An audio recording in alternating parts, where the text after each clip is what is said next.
Assalamualaikum warahmatullahi wabarakatuh. Perkenalkan nama saya Sherlia Salsabila Putri. Di sini saya akan menjelaskan tentang kerangka dasar penyusunan dan laporan keuangan syariah.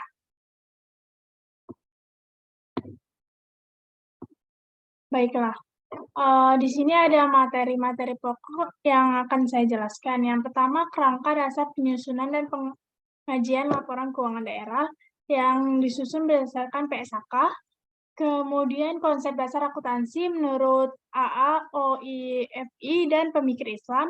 Yang ketiga, karakteristik laporan syariah. Yang keempat, tujuan akuntansi dan laporan keuangan.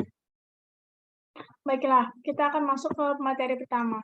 Konsep memelihara harta kekayaan, tujuan kerangka dasarnya yaitu menyajikan konsep yang mendasari penyusunan dan penyajian laporan keuangan bagi penggunanya.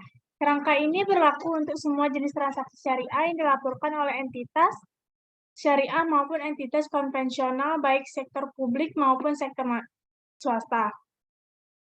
Selanjutnya, tujuan kerangka dasar ini digunakan sebagai acuan penyusunan standar akuntansi keuangan syariah dalam pelaksanaan tugasnya, penyusunan laporan keuangan, masalah akuntansi yang belum diatur oleh standar akuntansi keuangan syariah, kemudian auditor memberikan pendapat apakah laporan keuangan disusun sesuai dengan prinsip akuntansi syariah yang berlaku umum. Kemudian para pemakai laporan keuangan dapat menafsirkan informasi yang disajikan dalam laporan keuangan disusun oleh yang sesuai dengan standar akuntansi syariah. Kemudian pemakai dan kebutuhan informasinya yaitu ada investor, pemilik dana, pembayar dan penerima zakat, infak, sedekah, dan wakaf, pengawas syariah, karyawan, pemasok, pelanggan, serta pemerintah dan masyarakat luas. Kemudian masuk ke materi kedua. Paradigma transaksi syariah ini didasarkan bahwa alam semesta diciptakan oleh Tuhan sebagai amanah dan sarana kebahagiaan hidup bagi seluruh umat manusia untuk mencapai kesejahteraan hakiki secara material dan spiritual. Substansinya adalah bahwa setiap aktivitas umat manusia memiliki akuntabilitas dan nilai ilahi yang menempatkan perangkat syariah dan akhlak sebagai parameter baik dan buruk dan benar salahnya aktivitas usaha.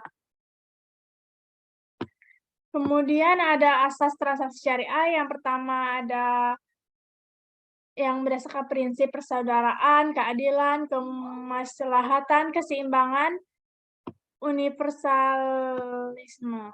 Kemudian materi ketiga yaitu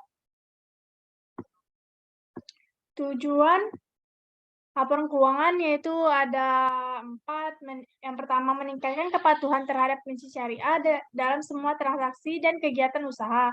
Yang kedua, informasi kepatuhan entitas syariah terhadap prinsip syariah serta informasi aset, kewajiban, pendapatan, dan beban yang tidak sesuai dengan prinsip syariah bila ada dan bagaimana perolehan dan penggunaannya.